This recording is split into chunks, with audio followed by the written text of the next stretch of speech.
postișă de cătun și-a de trist un om bătrân. Oh, au trecut ani mulți și grei și trăiește într-un bordei. Oh, baba lui s-a dus și ea doar pe ea o mai avea. Iar copiii i-au plecat, nu mai vin și l-au uitat.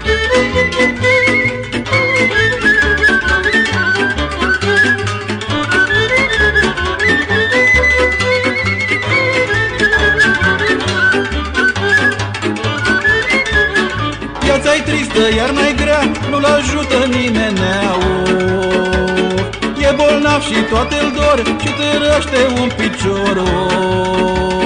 Doar un câine flămânzit stă și nu l-a părăsit. Și-și împar bucatele când se fac pomenile.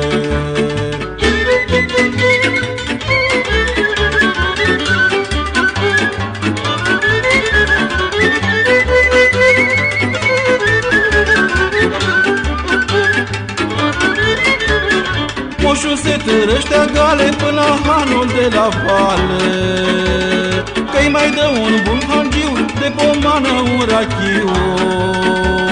Bea din țoi cu gândul dus la tot ce-a fost și s-a dus și se întoarce ca cu greu cu gândul la Dumnezeu.